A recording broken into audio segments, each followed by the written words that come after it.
What's up, everybody? So I'm here today just to kind of talk about the pros and the cons of owning an Audi, right? So I own 3 Audis. I have a Q7, I have a S4, and I have an RS5, right? So I kind of worked my way up through the years. I started owning Audis back in 2010, and I never looked back. So I started off with the A's. I had an A4, I had an A6, I had an A8. Then I moved my ways to the S's. I own an S4 now, and I got the RS5, right, which was my dream car to have, right? So just wanted to talk real quick about, of owning it and the things that can go right and wrong. So with that said, when owning an Audi, so you either got to be kind of mechanically inclined, know about the cars, or kind of be prepared to spend a lot of money on the maintenance, right? So when I say maintenance, now I'm the guy that don't want to spend a lot of money, right? I want to do my own maintenance. Owning 3 Audis, trust me, you don't want to keep going back to Audi for maintenance. You'll be spending thousands of dollars a year, right? So I decided to go ahead and teach myself how to kind of do the small things of my car, you know what I'm saying? Like the brakes and the oil, the transmission, things of that nature, right? So I've been doing pretty well so far. I mean, I guess I'm saving money, but at the same time, you still gotta buy parts and tools and things of that nature. But that's small potatoes compared to what you'll pay at Audi, right? I went to go and, change the oil on my my S4, right? So I mean, you would think changing the oil on the S4 is pretty simple, right? Plus I have a place where I could, I can lift it up. I have a lift. I could just change it. It'd be out there in 15 minutes, right? So change the oil. When I had the vehicle on the floor, right? And I pulled up and I looked on the floor and there was a puddle of oil just sitting on the floor.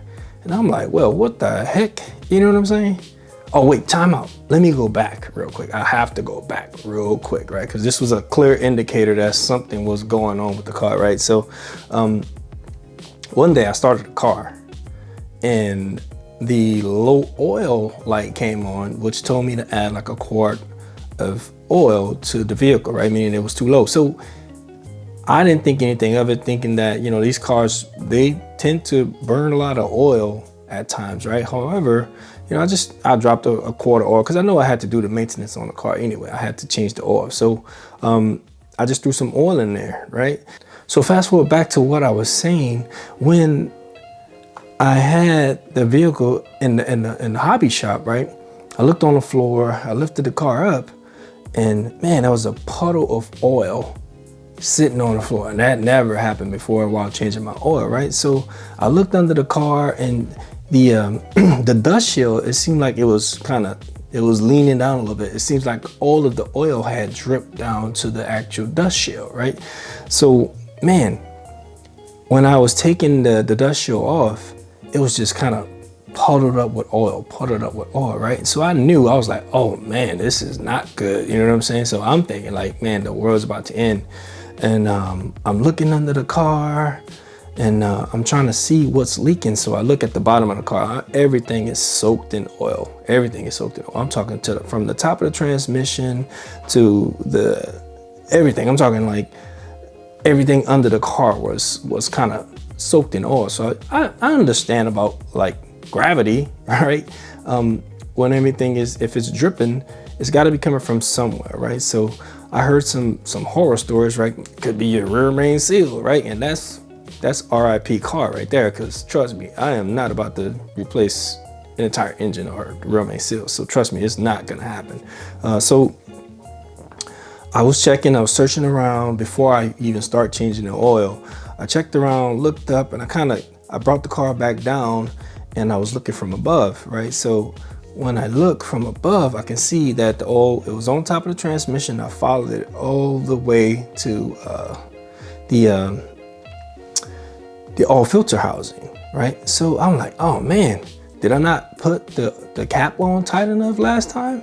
So I twist the cap off, right? And it was pretty snug, it was tight. So I'm like, hold up, man, what is going on?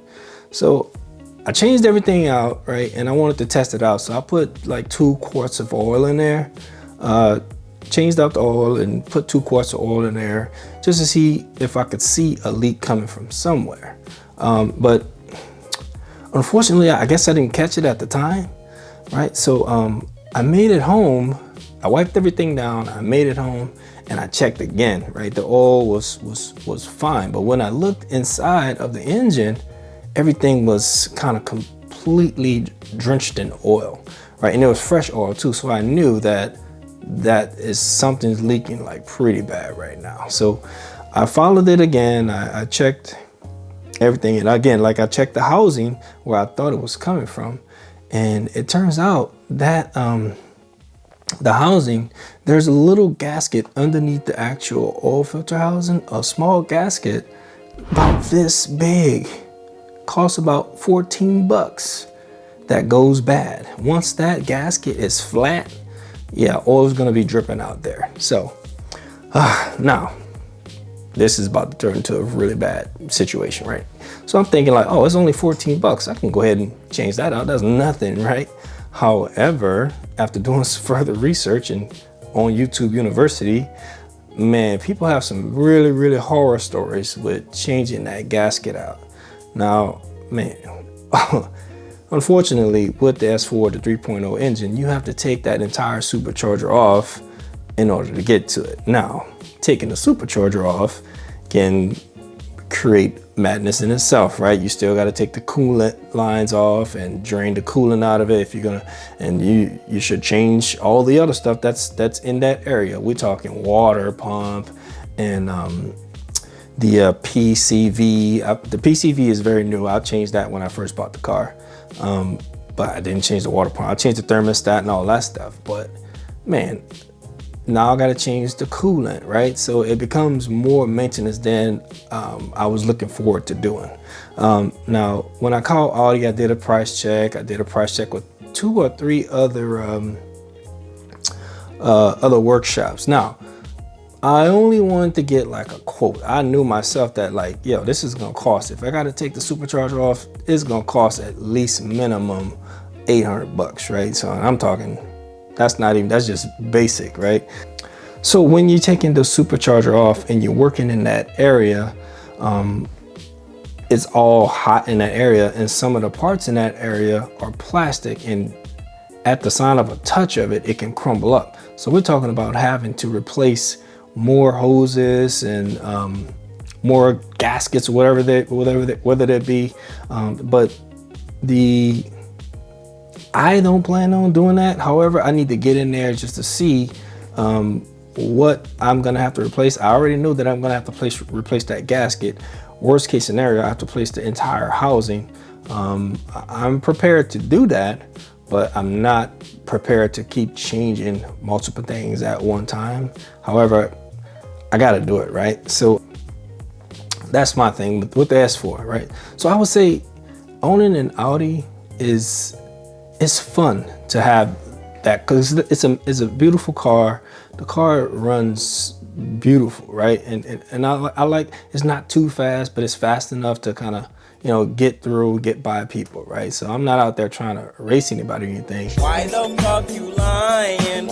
But I enjoy these vehicles, right? And if you want to own one of these vehicles, you have to be prepared. So I would say you either gonna have a warranty, have an extended warranty, or learn how to do a lot of maintenance if you're gonna own this car. Because trust me, if you continue to bring that vehicle back to the dealership, it is gonna cost you. They have families too. They have a business. They have to make money, right? I understand that part too.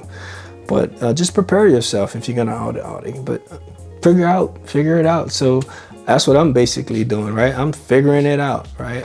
It's a journey, but I'm enjoying the journey, and I'm learning at the same time, right? So a friend of mine that's in my group, Aaron, he told me, he was like, man, it's not hard. You can do it. He gave me a little bit of encouragement, because I was like, man, I'm gonna break something. I know it, man. He's like, man, there's nothing in there that you're gonna break. If you break it, you can replace it. It's not that bad. All right. So he kind of gave me some encouragement, and I'm gonna go ahead and knock it out. And I'm hoping to get some content for you for that, and see how I went through with actually getting it replaced, getting it fixed. I'm gonna do it here at my home. I'm gonna do it at home. I was scared of doing it at the house because the house is pretty clean around here, and I don't want to have oil and coolant flying all over the place. So I'm preparing for that. So the only thing that I was afraid of, I was like, hey, so if I do it at home, then I wanted to do it at the shop because it's convenient, it's easy to clean up and things of that nature, but it's a travel, right? I'll have to travel to do that, and that would take more personnel to help me out to bring the car. And if I have to keep the car there, then I don't have a way back, right? So it's easy to do it at home because I have other vehicles here. That way, if I have to go get something or pick up a part or something like that, I can do that with the other vehicles here. So I'm gonna do it at home, and hopefully I get to record that footage for you guys so y'all can see the journey and kind of encourage you to say, hey, you can do it too, right? If I can do it, and trust me, I am not, again, not mechanically inclined at all. And I'll let you guys know how it goes, right? Stay tuned. Oh, wait. Like and subscribe. Peace. Bye.